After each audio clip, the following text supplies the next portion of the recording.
Again, Romans chapter 10, verses 11 through 15. And it says, "For the scripture says, everyone who believes in him will not be put to shame. For there is no distinction between Jew and Greek, for the same Lord is Lord of us all, bestowing his riches on all who call on him.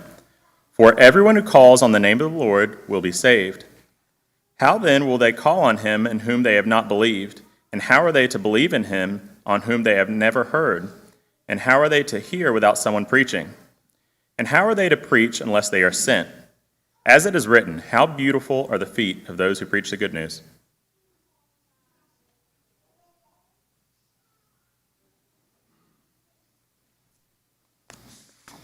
Oh, very good evening once again.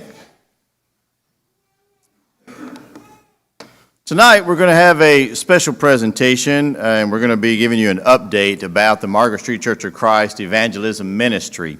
We've been doing it now for several months, and especially several weeks, and we're starting to see some results and some positive things happening. And we also know that there is still a bit of confusion, a little bit of misunderstanding, or just trying to wrap your head around all the things that we're talking about. And that's understandably so, because it is a big ministry and there's a lot of things, a lot of moving parts to go with it. So we want to give you an update on this and hopefully explain several things to you. And so as we look at that model that we're using, we're continuing to focus on using this model, very simple, straightforward model of beginning with contacts, of reaching out and thinking about people that we want to share Jesus with, those that we want to show the love of Christ, those that we hope would come to the foot of the cross and would obey the gospel. We all have friends and family, and over the last several months, I'm seeing now more and more conversations. There are more and more people talking about evangelism, and that's exactly what the whole purpose of the evangelism ministry is all about, is to get our mindset focused on that. We then take those contacts, and then we begin to show love to our neighbors. And the whole point of doing that is so that we can get into Bible studies. Bible studies lead to baptisms, and then that leads to new converts, and then that leads to a growing church. So it's a very simple model. So we're going to look at some of these things. And fellas, if you have the cards ready, I got some cards we're going to be passing out to you, and I'm going to be emphasizing several things on that card. And while they're doing that, we've got a message from Rob, all right? So this is going to be, while we're passing out the cards, Rob's got something he wants to tell us. And as mentioned, Dennis, if you will, we're going to take a chance on this. I think we'll be fine as far as any kind of copyright stuff, but we're going to mute the audio at the beginning. I'll let you know when to bring up the audio.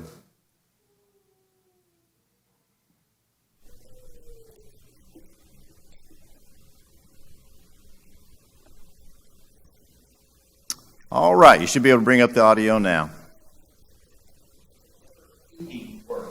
You're never going to stop reaching out. I've said this for years. I realize that it's popular for churches to put banners in their auditorium and announce the theme of the year. Brother, I'm not opposed to any of those themes, but hear me clearly about this theme. Evangelism is not a banner statement. It's not a theme of the year. Evangelism is a way of life. Evangelism is not only cultural, it's generational. Evangelism is never something we finish. It's something that defines who we are.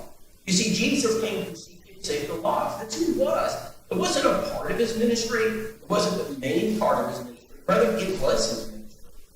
And so when it comes to a growing church, we have to develop a habit, culture, a generation of soul winners. We have to help Christians realize that this work never stops.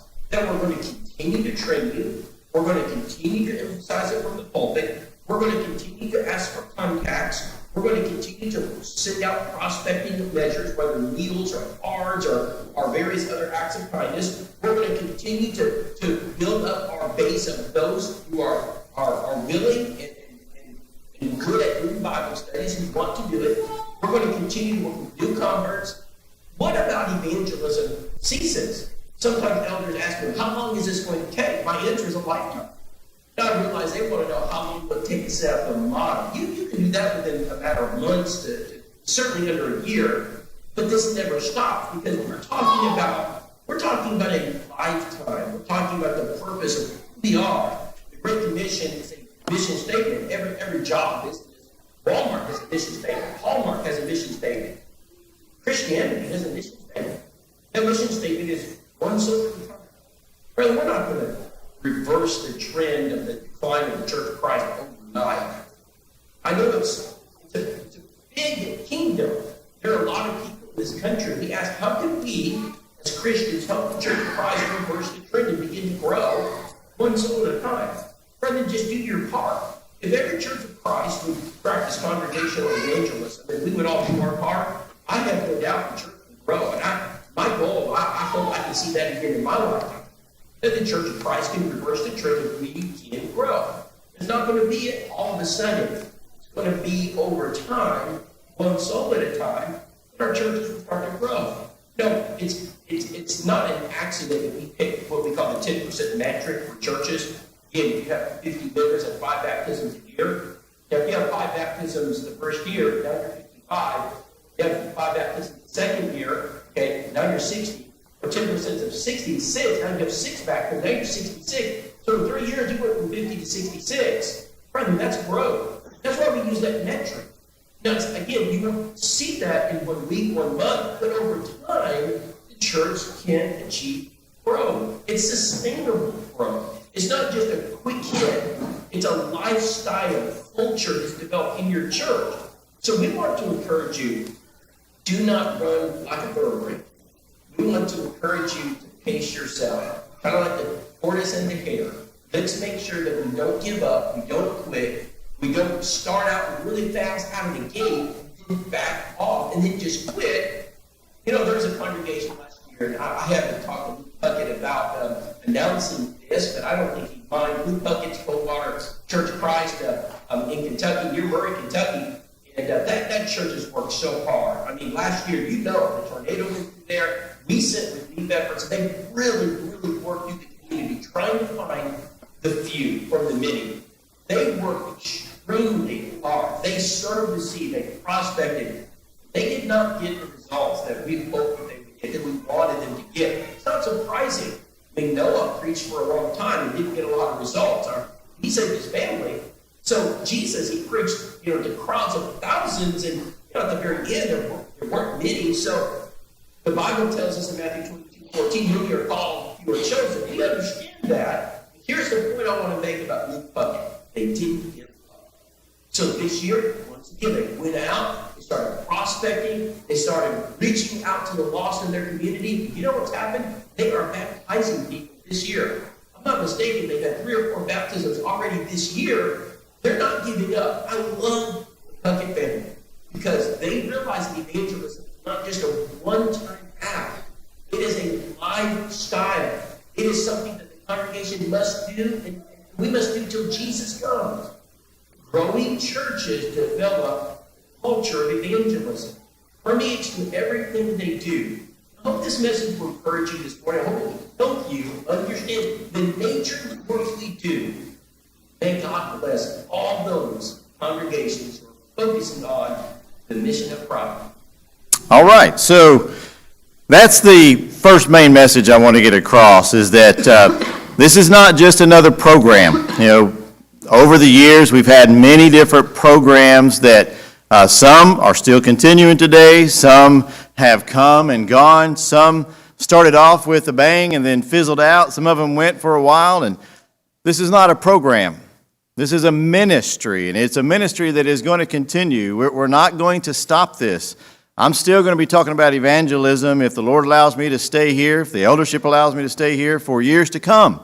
We're going to be talking about and continuing evangelism. As he said, we're trying to develop a habit, the culture. We're changing the mindset and the culture of the church, and that takes time because people love change, don't they?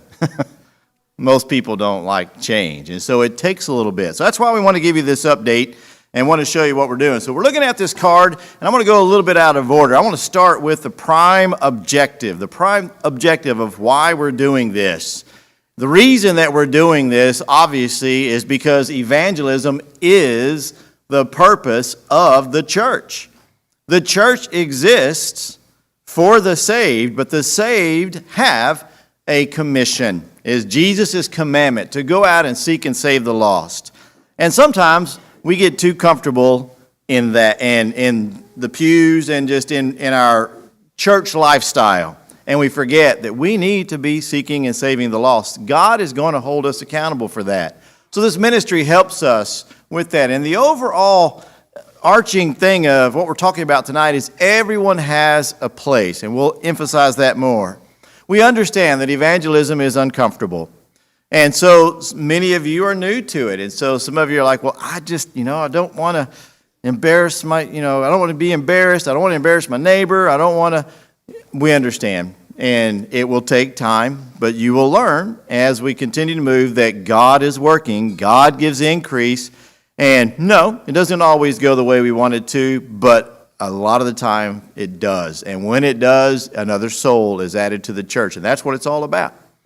We also want you to understand that what we've been doing in the past has worked to some degree. But primarily what we've been doing, most of the baptisms that we've had at Margaret Street the last several years have been internal baptisms. They've been of our youth, which is very important, not discounting that at all. But we're talking about growth here. How do you get sustained growth? You heard him mention that 10% metric. Well, if we have a congregation of 200 people, that's 20 baptisms a year that we need to be having of new contacts. So in addition to our children and to our families and everything else, we need to be having those. So what we've been doing in the past, let's just be honest, it's not been working as well as we want it to. And say it doesn't work at all, it's just it wasn't a concentrated effort like what we're trying to do now. This system works, and it has been proven to work, and we're going to talk about that more. So the other aspect of all of this is we're asking you to have faith. Have faith. God will provide. If we do the work, I can promise you, as a missionary, seeing it with my own eyes multiple times, being in ministry now for many years, you do the work, God will give the increase. It may not come the way you expect it, but it will come. So how do you show your faith? If you want to have faith, how do you show your faith? By participating in this ministry. So now we move to another aspect of it and so trust the process. So this ministry that we have, this model that we're using, we want you to trust the process because this is a new focus. It's a different way of looking at things. It makes it simple so that everybody can understand and follow along. And so it is this new ministry. It's really the same ministry we've had. It's just a new focus that we're able to use now. And then, as I mentioned, it is a proven successful method. There are hundreds of churches in the United States that are using this method. Right down the road, Niceville Church of Christ having baptisms. And now Avalon Church of Christ is on board. They're starting to use this same model, and many churches are using it, and it is successful. It's come about because, as we have been talking about, years of development, and many churches that use it, as well as now over 5,000 baptisms since this ministry has been implemented. To God be the glory, amen? And we want to be a part of that number. Now, the other thing, too, that I want to bring up before we get into the status of the mission is appreciate and we want your ideas and your suggestions and everything. But what I'm noticing, it happens a lot in these type of ministries, is that when we're uncomfortable with something, we come up with ideas and suggestions instead of just trying the model itself. Just try doing what it is that has been laid out, that's been proven to work. And so while we can take a lot of your ideas and suggestions, let's try doing the model the way it's set up. So for example, something like the card writing, First thing we hear is like, well, we should do it this way, or maybe we shouldn't do that, or let's try this. That's all fine and good. We'll take your suggestions, but the model is we send multiple amounts of cards over several weeks, and it's been proven to work. And guess what? It is now working here at Margaret Street. And we'll talk about that more in just a moment. So let's try to do just trust the process. That's what we're asking you to do. Just trust the process and be a part of it. And here's the thing. Satan loves and creates doubt and distraction. If there's anything that Satan does not want you to do, if there's anything he does not want you to be a part of, it's evangelism ministry. So what's he going to do? He's going to provide all kinds of excuses, all kinds of reasons, all kinds of distractions and everything else for you to not be a part of it. And you name it. Don't be subject to that. Don't be deceived. We have a commandment. Let's trust the process. All right, so with all that being said, another thing too we want you to understand about this ministry is it's a big ministry. We are not asking you to do the whole ministry. We're asking you to do a part of it. Just find your part that works. And as you'll see in just a moment, as we go through these various things, you'll see that, I can do that, but, that other was not for me or something like that. We're going to provide opportunities for you to be able to participate. And we understand it's a volunteer army, including myself and Casey and Bliss. I know we're paid staff here, but a lot of the things we're doing is in addition to our jobs. And so it's a volunteer army, but it is the Lord's army, and we're asking you to step up and be a part of it. Many of you are, but we want to see more. And then you get to choose where to serve. The elders will come to some of you and ask you to do a few things, but you get to choose what it is that you want to be a part of. What area of this ministry you want to plug into will help us to be able to spread the gospel. Just think about what your strongest talents are. And as we're going through the list here in a minute, you will recognize what some of those are. And so that's where we get into this delegation. There are right now many that are involved in the ministry, and we are so very thankful, and you're doing a great job. And we'll talk about some of those folks in just a moment. But we need more. We will hope that the entire congregation will get involved in some way or another. The more hands on deck, remember what Jesus said? He said, lift up your eyes, for the harvest is plentiful, but the laborers are what? We need more laborers. We have them sitting right here in the pews, and we know you can do it. We just want to help you find your place where you can plug in to this ministry. And then there are lots of areas of work that will be implemented over time. You'll see in just a moment, we're not implementing everything at once, but we're going to continue to implement things over time. So now I want to give you a status report of the ministry. Now, one of the number one things we want to get across for you is that we want to develop an evangelism funnel. So I'm going to start carrying this around a little bit, and we want to focus everything on evangelism. Everything that we do, we want to funnel it into evangelism. There's nothing that the church does, as you can see from all those things, from our Bible classes. We have people attending our Bible classes who are not members of the Lord's church, but they love coming to Bible class. That is part of evangelism, as well as all of our fellowship things, the youth activities, everything that we do goes into the evangelism funnel, all into the purpose of seeking and saving the lost. So, as we look at this model, we began with looking at, inside each one of those circles, the contacts, for example, there are several areas of the ministry within that. And what we have done, the status of the ministry, is we now have coordinators for all of these areas. Our coordinators for the bringers, the contacts, and if I back up right here, the contacts and the neighbors, that falls under what we're familiar with the Bring, Teach, Keep. That's another ministry that has been incorporated into this. It's got some good points, and now it's been incorporated into this. So the bringers, the contacts, and the neighbors, the coordinators are Trevor Bostwick, Billy Hudgens, and myself. And those Trevor and Billy are doing an outstanding job of getting things organized and taking care of things. But what we have is over 25 different roles, areas that we need coordinators over, that we need somebody to step up and say, you know what, I can do that.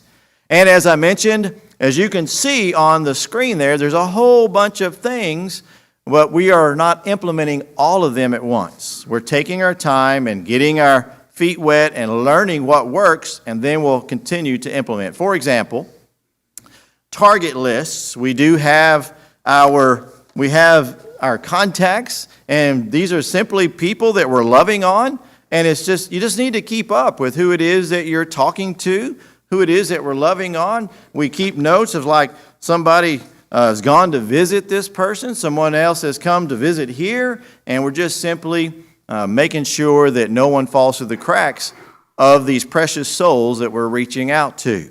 So we do that. We've also implemented our pew greeters or our visitors.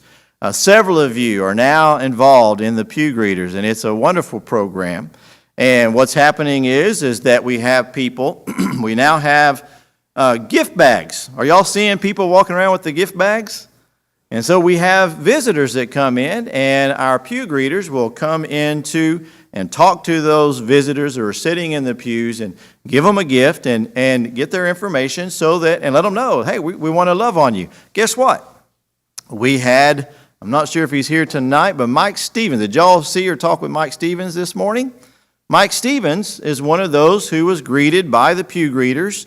We told him, we said, well, hey, we're going to love on you. We're going to send you some cards. Guess what he said today? Man, that is so encouraging. Y'all are a loving congregation. Y'all really make me feel welcome. What do you think? Is that a good thing? You see what's happening? It's having an impact. We just want to love on people. Now, we've got several families involved in the pew greeters that are helping. I have asked Steve Fulton. He is going to help me to collect the information. So those of you who are involved in the pew greeters, when you get that information, whether it's the contact card or one of these cards in the pew, you're just getting their information. And then Steve is going to collect that for me and make sure that myself or Bliss gets that information. And the elders are also dedicated to reaching out to those individuals in addition to us adding them to our neighbors list. So some good things happening there. We're also going to be implementing door knocking. We're already doing door knocking, but now we're going to have a little bit different focus. Casey is the coordinator over that. He's going to be heading that up when we do it. The community outreach. We have some people, wink, wink, wink, that have some great ideas about community service, community outreach, I should say. Our Kingdom kids have already been doing some of this. So Dane and Julie, we have a really nice tent that has Margaret Street on it. How many flyers did you pass out that night?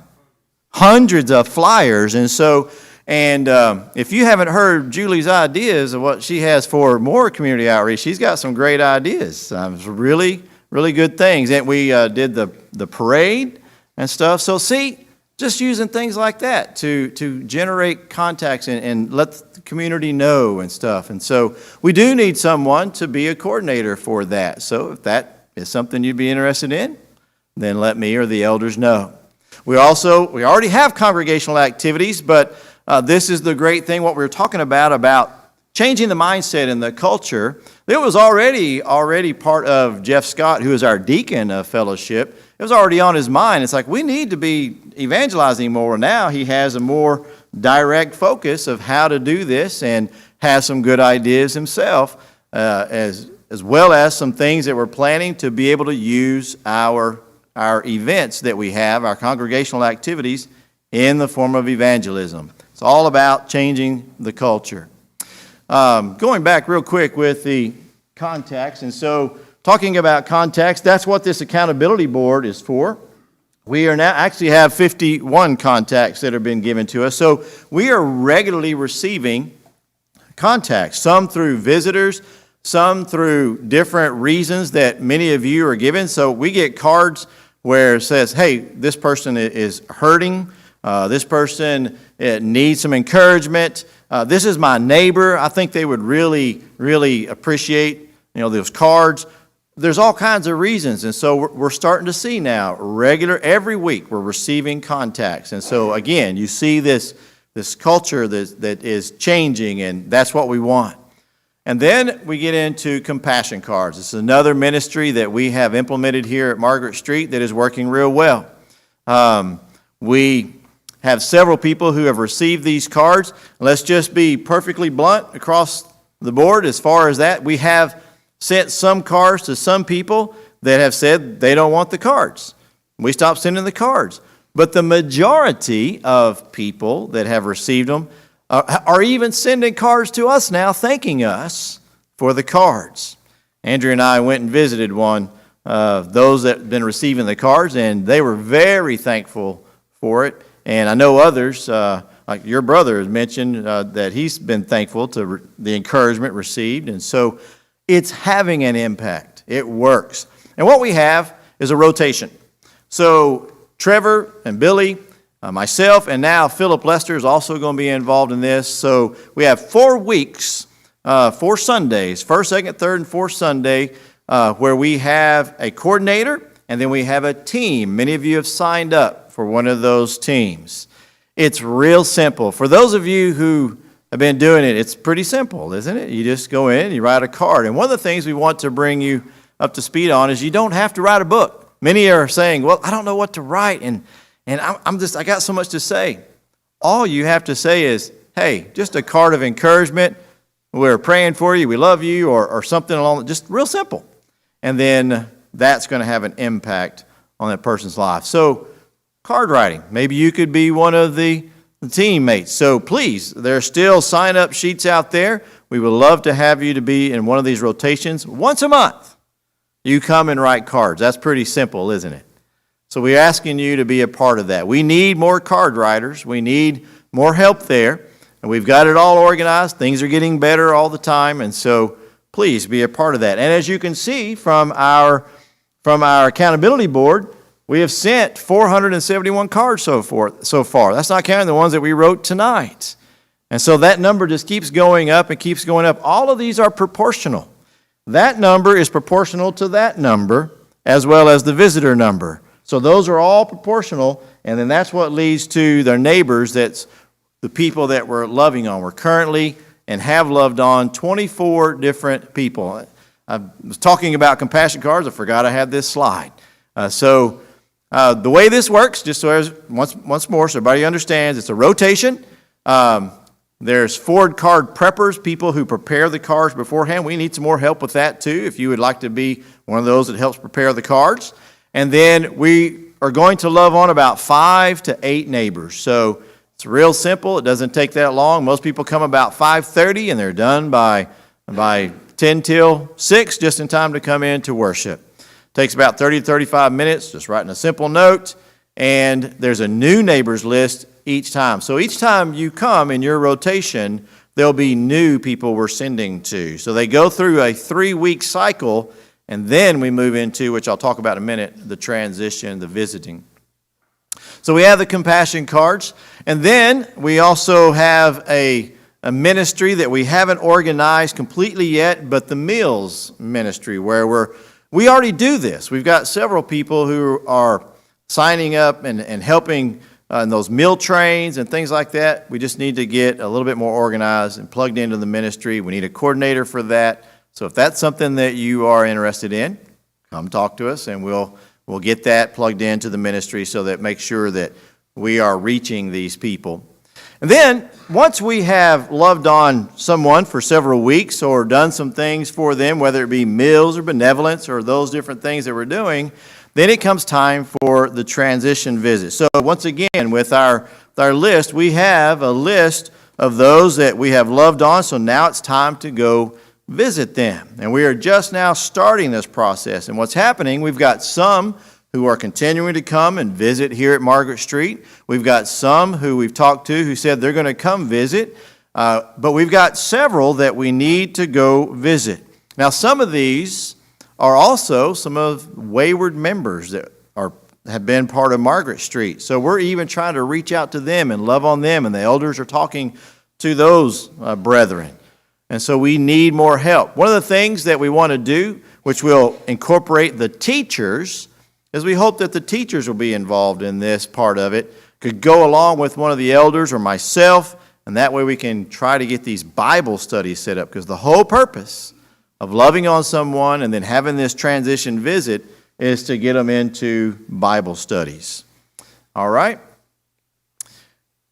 Then the next thing, still in the bringers, that we are, as I mentioned, we are also reaching out to our wayward brethren. Our eldership is involved in that.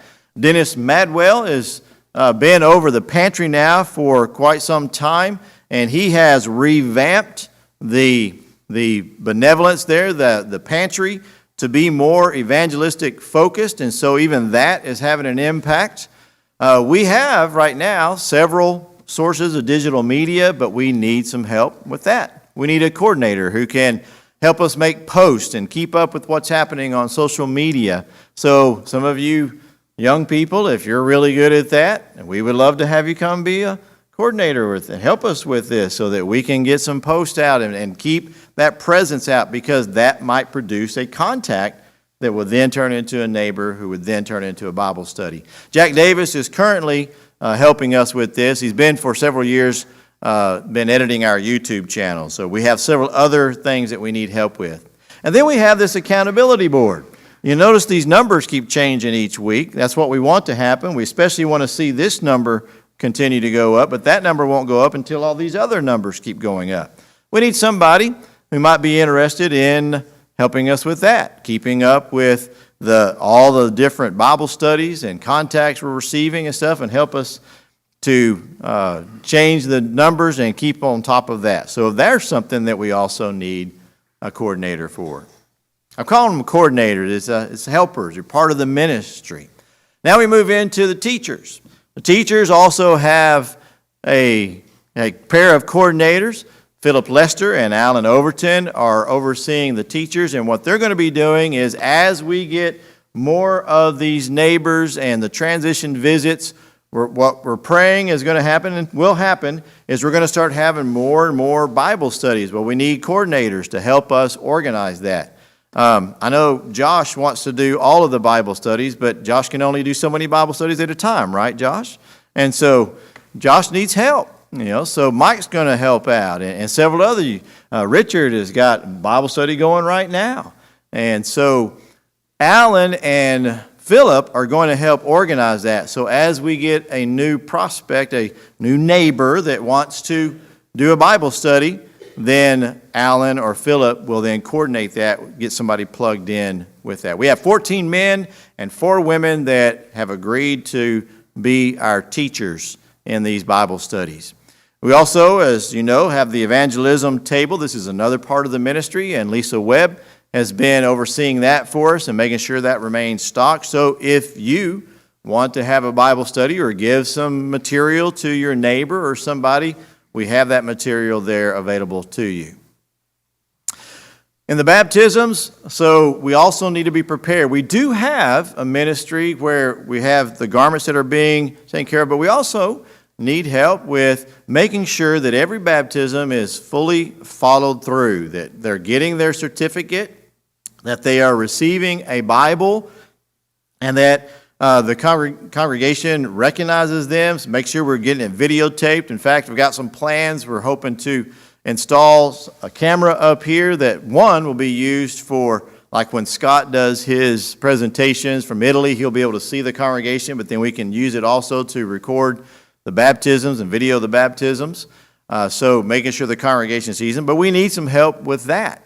So again, if you have an interest in this, let us know. And then we move into the keepers part of the ministry, and that is also being head up by 2 coordinators, Mark Hitchcock and Josh Jennings. And when someone obeys the gospel, then we move them into our new converts class, and that has been set up. Chris Davis, being our deacon of education, is set it up. He has 7 men that are working in a rotation for 1 year, that each new convert is placed in this class, and so each one of these men rotate 1 quarter, and we have material for them to teach, and that is already in place and is working very well. And then another part of this ministry is mentoring. Not only do we want to have them in a class, but we also need to help them in getting to know the congregation more and just being there for them. And so this is another part of the ministry we hope to incorporate real soon. So again, if that's something that you think you would be good at, we want you to be a part of it. And then, of course, that all leads to a growing church. And so we will continue training. We will continue to develop this. Hopefully our campaigns will get bigger in the future, and then we'll have some other seminars and stuff. So this is, as I mentioned, is going to be something we're going to be continuing to do over and over. So as you look at that card, that's now going back to the first part of that card, find your place. On the other side of that card are several of the ministries that I just mentioned to you. Go through that and say, you know what, I can do this, this, and this. There are many of you who are involved in more than one part of the ministry. There are many of you who are serving in multiple areas, and we thank you for that. God thanks you for that, and it will produce souls. It will produce a harvest. I hope this has encouraged you. I hope as you see this, you understand this is you. This is your work. So whenever you see one of these numbers go up, for example, that number is going to go up to 52, then you know that one of those is your contacts, that we're talking to them. Hopefully, one of the numbers that you will have your name attached to will be this one, somebody that you helped bring to the foot of the cross. We're trying to get that number to go up. And that's the most important thing. So again, I hope this has encouraged you. I hope it's helped to explain a little bit more about what we're doing, clarify some things, and hopefully get you more involved in areas that perhaps you haven't considered yet. We're now going to extend the invitation, the Lord's invitation, because as always, when the body of Christ comes together, if there's someone who needs the prayers of the church, who needs strength, we want to pray for you. Or if there's someone who has heard the gospel, believed it, is willing to repent of their sins and confess Jesus' name, then we want to facilitate that too by having you come and then we'll have you baptized. And so if you have a spiritual need, let it be known. As together we stand and sing.